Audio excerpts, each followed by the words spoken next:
আসসালামু আলাইকুম ওরহমতুল্লাহি ওবারাকাতুহু। আলহামদুলিল্লাহ ওয়াসসালাতু ওয়াসসালামু আলা রাসূলিল্লাহ আল্লাযী লা নাবিয়্যা বা'দা ওয়া আলা আলিহি ওয়া সাহবিহি আম্মা বা'দ।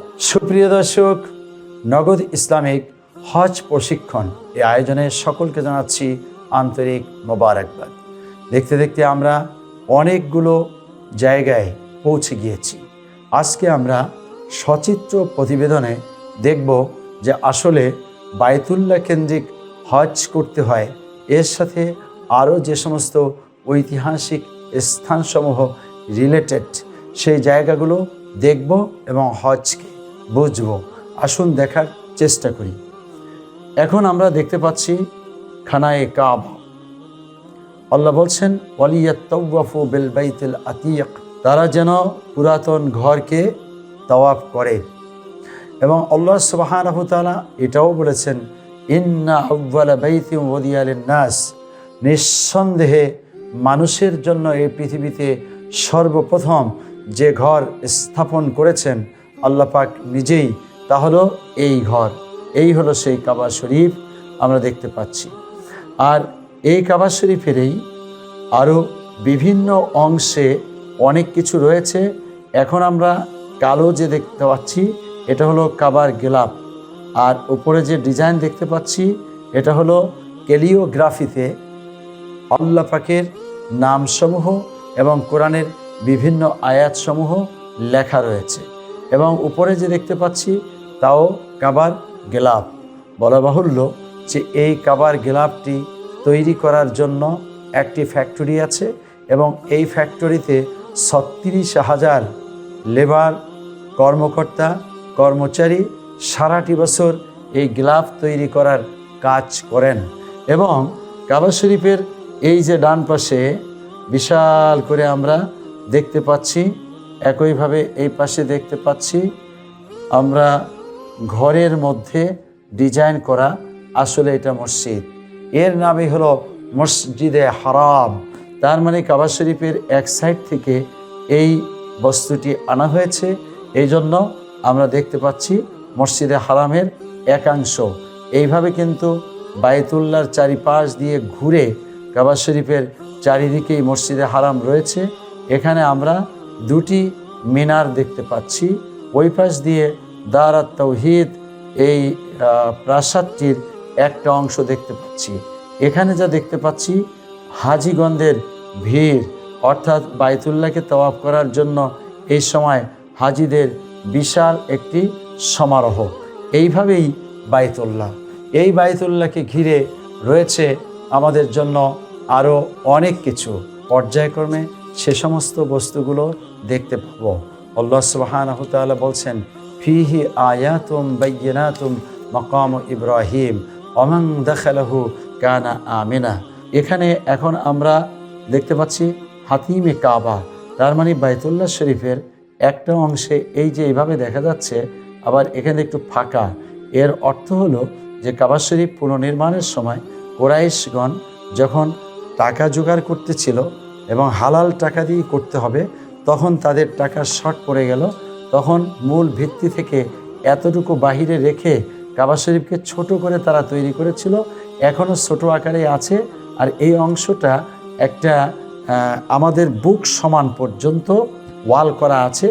একদিক দিয়ে এখানে ঢুকা যায়, আরেক দিক দিয়ে বের হওয়া যায়। এবং এটার মাঝখানে নামাজ পড়লে সেজন্য কাবা শরীফের ভিতরেই নামাজ পড়লো, আর এই পাশ দিয়েই মিজাবে রহমাত বা কাবা শরীফের ছাদ থেকে পানি পড়ে। এভাবেই বায়তুল্লাহর আশেপাশে অনেক কিছুই রয়েছে। বায়তুল্লাহর চারিপাশেই রয়েছে আল্লাহ রাব্বুল আলামিনের অনেক নিদর্শন। এখন আমরা যেটা দেখতে পাচ্ছি এটা হলো হাজরে আসওয়াদ। তার মানে এটাকে একটি রূপালী ফ্রেমের মধ্যে বাধাই করে রাখা হয়েছে। হাজিগণ এখানে চুমু খেতে চান, তবে চুমু খাওয়াটা এই কোভিড-19-এর কারণে বন্ধ আছে। এখন আমরা দেখতে পাচ্ছি বায়তুল্লাহ শরীফের দরজা। এটা কিন্তু সোনা দিয়েই তৈরি এবং এটা হলো তালা। এটা কয়েকবার চেঞ্জ হয়েছে। তুরস্কের তোপকিপি মিউজিয়ামের মধ্যে এটার কয়েকটা চেঞ্জিং কপাট সেখানে এখনও দেখতে পাওয়া যায়। এখন যেই জায়গাটা আমরা দেখতে পাচ্ছি এটা হলো মাকামে ইব্রাহিম। সৈয়দনা ইব্রাহিম আলাইহিস সালামের পায়ের চিহ্ন যেই পাথরের মধ্যে রয়েছে, এই পাথরটি এখনো পর্যন্ত বিদ্যমান। এই পাথরটিকে বাইতুল্লাহ শরীফের দরজা মোবারকের ঠিক সোজা থেকে একটু বাম দিকে 10 থেকে 15 ফিট দূরে স্থাপন করে রাখা আছে, এবং সেখানে এরকম একটি গম্বুজের মতো মিনারের মতো করে রেখে দেওয়া আছে, যাতে এখান থেকে বাহির থেকে ওই পাথরটি দেখতে পাওয়া যায়। এটা হলো পুরো মক্কা শরীফের একটি মানচিত্র আমরা দেখতে পাচ্ছি। এই যে দেখুন কাবা শরীফ, এখন কাবা শরীফে আসার জন্য এইটা হলো একটা রোড, এই দিক থেকে আছে আর একটা রোড, এই দিক থেকে আছে আর একটা রোড, এইভাবে করে বিভিন্ন দিক থেকে যে রোডগুলো আছে, তার মানে এগুলো সৌদি গভর্নমেন্ট বিভিন্ন সময়ে বাইতুল্লাহ আসার জন্য রোড তৈরি করেছেন। এখন আমরা যে চিত্রটি দেখতে পাচ্ছি, এটা হলো যে এখানে এই যে আমরা হলুদ রঙের দেখছি, এটা হলো মূলত বাইতুল্লাহর মাতাপের স্থান। আর একটু মাঝখানে বিন্দুর মতো দেখতে পাচ্ছি, এটা হলো বাইতুল্লাহ। আর এখান দিয়ে আমরা যেটা দেখতে পাচ্ছি একটু লম্বা করে, এটা হলো সফা আর এটা হলো মারওয়া। তার মানে এখান থেকে এই পর্যন্ত যখন সাই করে তখন চক্কর দিতে হয়। মা হাজর তিনি ইসমাইলের জন্য যখন পানির সন্ধানে বারবার এক পাহাড় থেকে অন্য পাহাড় পর্যন্ত ছুটোছুটি করেছিলেন, সেটাই ছিল এই দুটি পাহাড় বাইতুল্লাহর পাশে। আর ইব্রাহিম আলাইহিস সালাম রেখে গিয়েছিলেন তাদেরকে এই বাইতুল্লাহর কাছেই। ইব্রাহিম আলাইহিস সালাম রেখে গেলেন, কিন্তু তখন সামান্য খাবার আর সামান্য পানি দিয়ে গিয়েছিলেন। ছিল না সেখানে কোনো পানি, ছিল না কোনো মানব, সেখানে ছিল না কোনো খাদ্যের ব্যবস্থা। তাহলে কি করে শিশু বাঁচবে, কি করে মা হাজর বাঁচবেন? এরপরে 7 বার চক্কর দেওয়ার পরে, অর্থাৎ এই যে এখনও দেখতে পাচ্ছি আমরা সফা মারওয়া, এখান দিয়ে মা হাজর চক্কর দেওয়ার পরে শেষ পর্যন্ত যখন তিনি এখানে কাছাকাছি পৌঁছছেন, তখন আবার চিন্তা করলেন যে আমি আমার ছেলেটাকে একবার দেখে আসি কেমন আছে। সেই ছেলেটা ছিল এই জায়গাটার মধ্যে, এই যে বাইতুল্লাহর পাশে, এখানে মাকাম ইব্রাহিমের কাছে দরজার পাশে একটু দূরেই এ জায়গায় ছেলেটি তুলতুলে, খুবই ছোট। এই সময় কাছে যেয়ে দেখলেন সে ছেলেটা পা দিয়ে যে আঘাত করছে, নাড়াচাড়া করছে, পাথর থেকে সেখানে পানি বেরিয়ে আসা শুরু হয়েছে।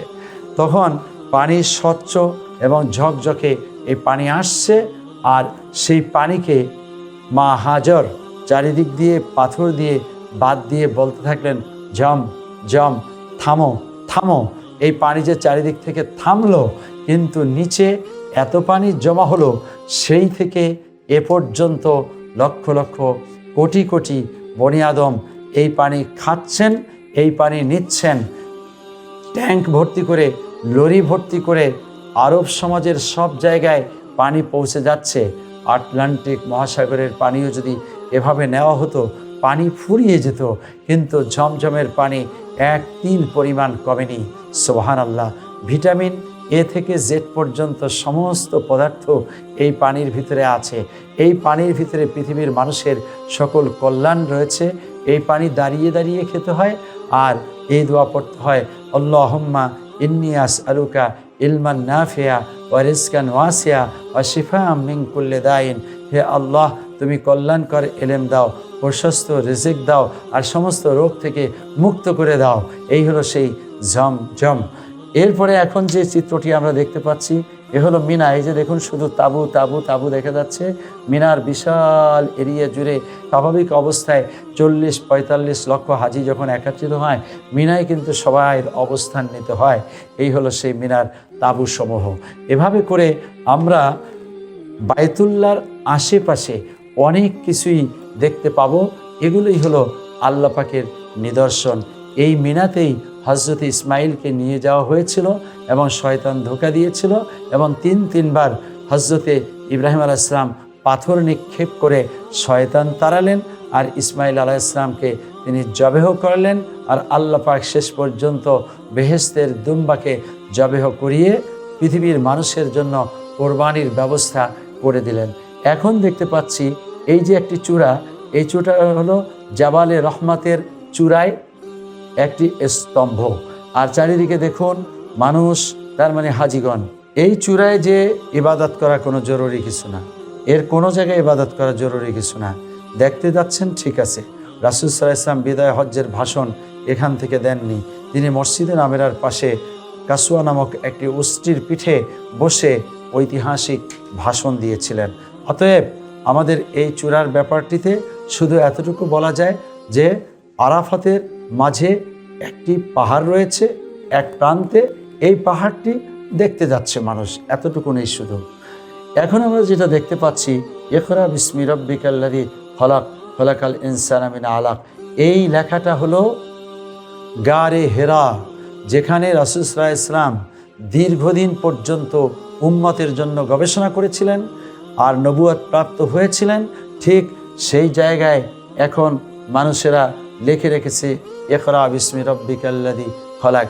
কারণ হলো যে এখানেই মূলত আল্লাহ পাকের কোরআনের প্রথম 5খানা আয়াত নাজিল হয়েছিল।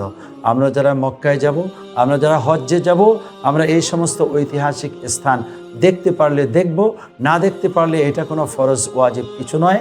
এরপর রাসূল সাল্লাল্লাহু আলাইহি ওয়াসাল্লাম সূর পর্বতেও আশ্রয় নিয়েছিলেন, সেটাও দেখার বিষয় রয়েছে, কিন্তু এগুলো দেখা ফরজ ওয়াজিব নয়। আল্লাহ রাব্বুল আলামিন আমাদেরকে ঐতিহাসিক স্থান দেখা এবং সুন্দরভাবে হজ করে আসার তৌফিক ইনায়াত করুন। ওমা তৌফিকুনা ইল্লা বিল্লাহ। নগদ ইসলামিক চমৎকার আয়োজন করেছে আল্লাহ রাব্বুল আলামিনের পক্ষ থেকে, তাদের জন্য যেন রহমত বর্ষণ করেন। আল্লাহ হাফিজ। ওয়াসসালামু আলাইকুম ওয়া রাহমাতুল্লাহি ওয়া বারাকাতুহু।